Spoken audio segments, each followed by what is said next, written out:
नमस्कार दोस्तों, मैं दिनेश शर्मा आपके अपने YouTube channel brain box coaching classes के भूगोल विषय की ऑनलाइन क्लास में स्वागत करता हूं। हाँ जी दोस्तों, आज हम पढ़ेंगे भूगोल, जो कि एक बहुत ही रुचिकर और दैनिक जीवन में काम आने वाला विषय है। मैं आज आपके लिए लेके आया हूं क्लास 11th और 12th के लिए मानव भूगोल का पहला चैप्टर, मानव भूगोल की प्रकृति एवं उसके विषय क्षेत्र। मानव भूगोल को पढ़ने से पहले हम थोड़ा सा अध्ययन करते हैं भूगोल क्या है। दोस्तों, भूगोल एक ग्रीक भाषा का शब्द था जियोग्राफी। एक शब्द था जियोग्राफी। उस शब्द से उत्पन्न शब्द है भूगोल। ज्योग्राफी जो शब्द है वो ग्रीक या यूनानी भाषा के दो शब्दों से मिलकर बना है। एक तो है जियो और एक है ग्राफी। एक तो है बच्चों जियो और एक है ग्राफी। जियो का अर्थ होता है पृथ्वी और ज्योग्राफी का अर्थ है अध्ययन करना, यानी कि वह शाखा जिसके अंतर्गत हम पृथ्वी का अध्ययन करते हैं उसे हम ज्योग्राफी कहते हैं। हाँ तो बच्चों, भूगोल, भू यानी पृथ्वी, गोल यानी गोल, यानी गोलाकार पृथ्वी का जिस विषय के अंतर्गत अध्ययन करते हैं उसे भूगोल कहते हैं। क्वेश्चन आ सकता है भूगोल शब्द है वो कौन सा शब्द है, तो वो ग्रीक या यूनानी जो शब्द है जियो प्लस ग्राफी उनसे मिलकर बना है।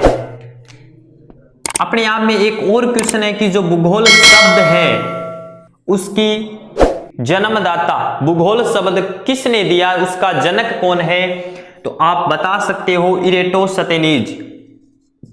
भूगोल शब्द का जनक किसे कहा जाता है, तो वो है इरेटोस्थेनीज भूगोलवेत्ता से, जिन्हें हम भूगोल शब्द का जनक कहा जाता है।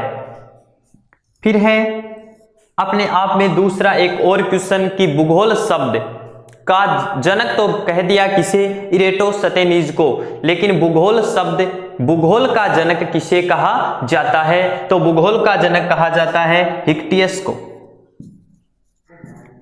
भूगोल का जनक हिक्टियस को भूगोल का जनक कहा जाता है।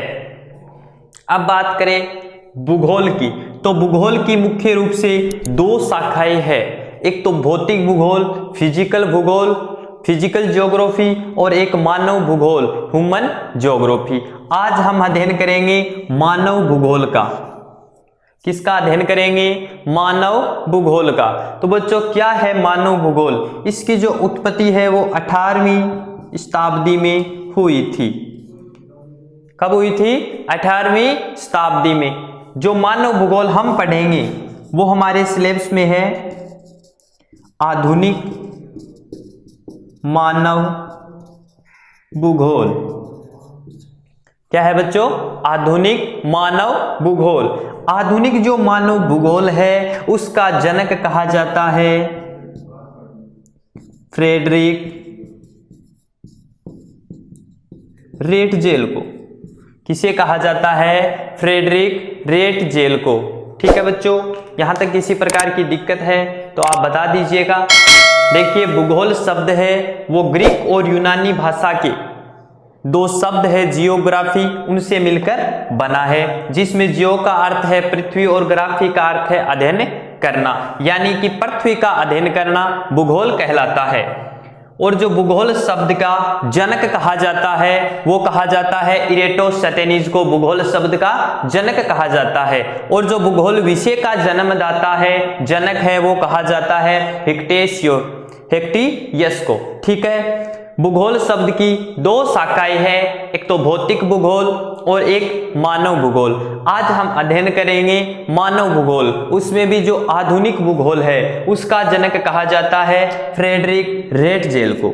ठीक है, हाँ तो बच्चों, आप इसका स्क्रीनशॉट ले लीजिए ताकि नोट्स बनाने में आपके आसानी हो। हाँ तो बच्चों, ले लिया स्क्रीनशॉट, चलिए आगे बढ़ते हैं। देखिए, आगे है आधुनिक मानव भूगोल, जिसे कि हम पढ़ रहे हैं। मानव भूगोल पढ़ रहे हैं तो आपको सीधी सी बात है कि वह शाखा, भूगोल की वह शाखा जिसके अंतर्गत हम मानव के क्रियाकलापों का अध्ययन करते हैं। भूगोल की वह शाखा जिसके अंतर्गत हम मानव के क्रियाकलापों का अध्ययन करेंगे, उसे हम मानव भूगोल कहते हैं। मानव भूगोल के जो आधुनिक मानव भूगोल के जनक है वो फ्रेडरिक रेटजेल को कहा जाता है, जो कि जर्मनी के निवासी है। कहाँ के भूगोलवेता है ये? जर्मनी के थे। इन्होंने अपनी एक पुस्तक लिखी थी, एंथ्रोपोजोग्राफिया। कौन सी पुस्तक है? एंथ्रोपोजोग्राफिया। पुस्तक का नाम पूछ लिया जाता है कि जो आपका पहला चैप्टर है उसमें छोटे प्रश्न ज्यादा आते हैं, तो क्वेश्चन आ सकता है कि फ्रेडरिक रेटजेल की पुस्तक का नाम क्या है? तो एंथ्रोपोजोग्राफिया। उनकी पुस्तक में उन्होंने मानव भूगोल को परिभाषित किया है या हमें समझाने का प्रयास किया है कि मानव भूगोल मानव समाजों और जो धरातल के बीच अंतर संबंधों का संश्लेषित अध्ययन है। यानी जो मानव भूगोल है उसमें किसका अध्ययन करते हैं हम? मानव समाज, जो अपना मानव का समाज है और जो धरातल है, पृथ्वी है, उसकी जलवायु है, जनसंख्या है, उसके ऊपर जो मानव और जो धरातल है उन दोनों का जो अंतर संबंध परस्परिक अध्ययन करते हैं वो क्या है? मानव भूगोल कहलाता है। ठीक है। और भी बहुत सारे भूगोलवेता है, इन्हीं की एक शिष्य है, इसका आप स्क्रीनशॉट ले लीजिए। जो फ्रेडरिक रेटजेल है उसकी एक शिष्य है जिसका नाम है कुमारी एलन सैम्पुल, जो कहाँ की है? अमेरिका की निवासी है। इन्होंने अपनी क्या परिभाषा दी भूगोल की?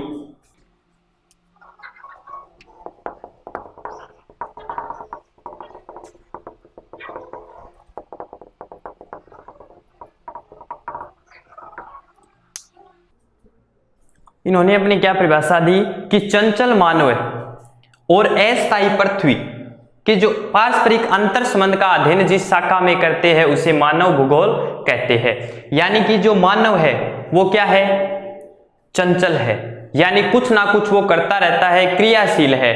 और पृथ्वी है वो अपने अक्ष पर घूमती रहती है, तो वो भी क्या है? अस्थायी, अस्थिर है, यानी एक जगह स्थिर नहीं है।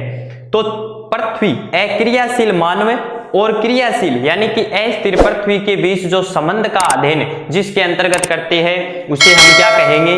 मानव भूगोल कहेंगे। यह परिभाषा है कुमारी एलन सैम्पुल की, जो कि अमेरिका की भूगोलवेता है और फ्रेडरिक रेटजेल की शिष्या है। ठीक है। अब फ्रेडरिक रेटजेल और जो कुमारी एलन जी सैम्पुल है, इन्होंने मानव भूगोल को परिभाषित करते हुए एक अपनी नई विचारधारा दी। उस विचारधारा का नाम क्या है? नियतिवाद, या जिसे अपन क्या बोले? निश्चयवाद बोले। क्या है कि जो फ्रेडरिक रेटजेल है जर्मनी के भूगोलवेता और जो उनकी शिष्या है कुमारी एलन सैम्पुल अमेरिका की भूगोलवेता, इन दोनों ने मिलकर एक नई विचारधारा मानव भूगोल के विषय में दी। उस विचारधारा का नाम है नियतिवाद, या जिसे हम क्या कहे? निश्चयवाद कहे। इस विचारधारा में इन्होंने क्या कहा कि जो मानव है वो प्रकृति का क्या है? दास है, और प्रकृति को अधिक प्रभावशाली बताया। यानी कि मानव और प्रकृति की तुलना करते हुए इन्होंने कहा कि प्रकृति है वो अधिक प्रभावशाली है। यानी एक शब्द में कहे तो प्रकृति का प्रभाव अधिक शक्तिशाली है। यानी नियतिवाद की विचारधारा या निश्चयवाद जिसे कहे, उसमें क्या है कि प्रकृति का प्रभाव अधिक शक्तिशाली है। यानी मानव को प्रकृति का क्या समझा गया है? दास समझा गया है। ठीक है बच्चों, आज के लिए इतना ही। अगर वीडियो अच्छा लगा तो लाइक और शेयर करना ना भूलें। मिलेंगे अगली क्लास में अगले टॉपिक। इनके बाद और भी भूगोलवेताएं, उन्होंने भी नई अलग अलग तरीके से हमें मानव भूगोल को समझाया है और अनेक अपनी विचारधाराएं दी है, वो अपन पढ़ेंगे अगली क्लास में। ओके, धन्यवाद।